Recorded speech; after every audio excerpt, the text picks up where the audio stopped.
Okay, survival documents, something I got to talk about bugging out, especially if your bug out plan involves international travel. Now, a lot of people might be watching this video and thinking, oh, well, you're going to leave the country when the shit hits the fan. It realized that a lot of people who are still in the military, it's not a question of leaving the country when the shit hits the fan, it's a question of getting back to the country, okay? And if you're trying to negotiate your way around the world with a military ID card like this old one of mine, or the new style ones that are actually a little easier to fake than the old ones. The new cards that really rely on the computer system they're hooked up to, not the security built into the card itself. If you're trying to negotiate your way around the world, you got to have a passport. Okay, that's the only way to fly. If you apply for a passport in the United States, you also have the option of applying for the passport card, which I highly suggest you do. So you have something that's a little more portable, it's waterproof, it's not paper the way a paper passport is. If you're going to try to rent a car in a foreign country, you need to have an international driver's license, which is what this is. This would work in conjunction with your regular state issued driver's license. And then if you're traveling in some third world countries, you got to have shots in order to get your visas approved. So if you're traveling through certain countries with the U.S. passport, they're going to have instructions from the U.S. State Department. If there's diseases in that country which they don't really want you bringing back to the U.S. without having immunities to them, they're going to mandate that you get certain shots to travel in certain countries. It's a health thing, okay? And if you're in the military, you can get those shots, and then they'll give you this card right here. It's actually kind of a little pamphlet type thing where they record the shots you have. And generally speaking, you keep these three items in a little pouch somewhere, well secured, that sort of thing. Your card you keep in your wallet.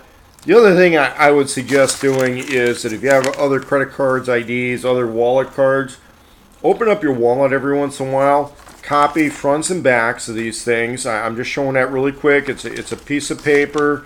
I'll show it from a distance so that nobody's trying to glean my credit card info out of that. But it's basically, we got a front, we got a rear, we've got some cards. Most of these are expired, or they're like First National Bank. I'm not even sure if they're still in business. But anyway, the thing about that, having copies of credit cards, obviously you can't swipe a paper copy of a credit card through a machine, but if it's you and it's your ID, you can still process a lot of purchases just having the numbers, okay? And you have your legitimate ID, like a passport.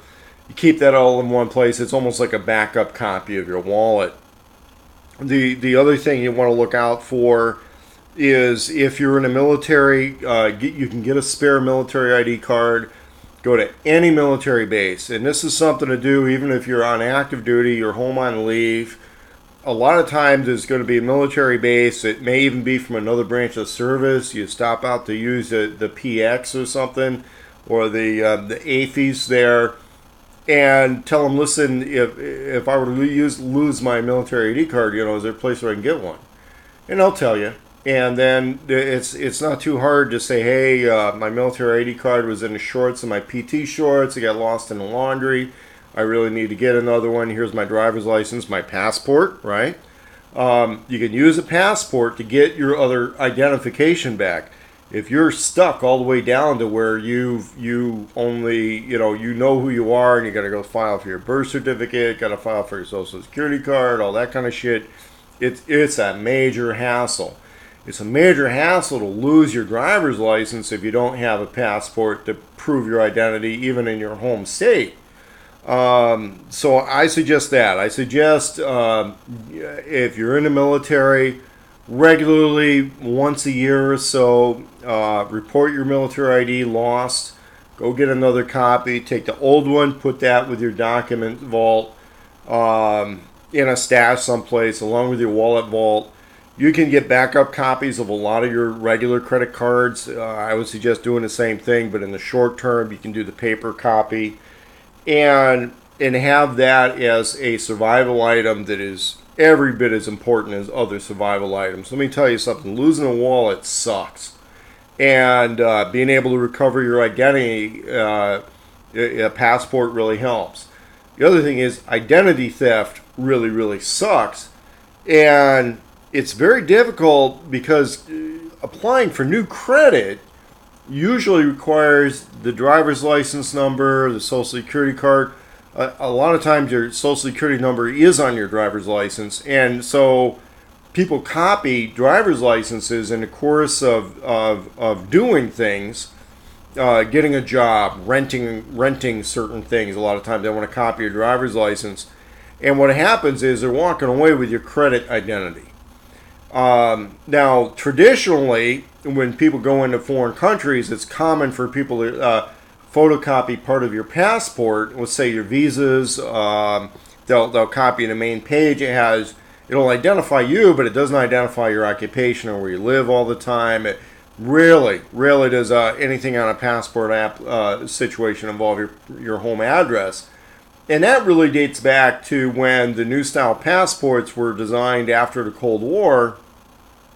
A lot of Americans traveling overseas knew that they were being exposed to enemy espionage organizations that would use any documents they get a hold of to try and get their hooks in somebody. So passports and passport cards had been very specifically designed to make it very difficult for somebody to glean other information about you apart from the fact that this is your identity and you're the person in the picture. Driver's licenses, on the other hand, are like an encyclopedia entry about you.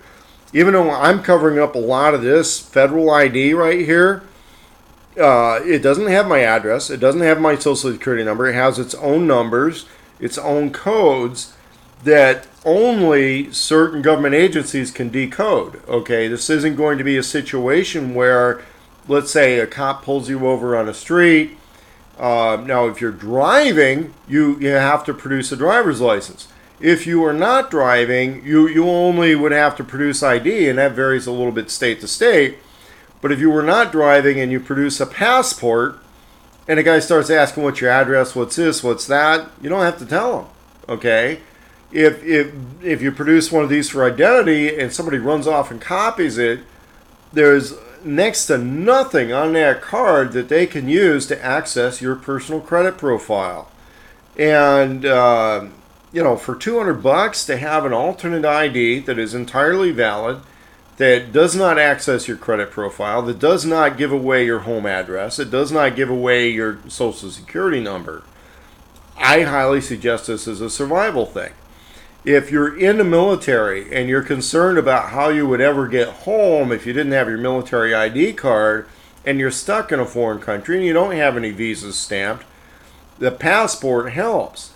The other thing you can do, and while you're in the military and you go in through international checkpoints, you can show your military ID and explain to the customs people, hey, listen, when I'm out on leave or when I do something else or just as a souvenir, would you please stamp my passport?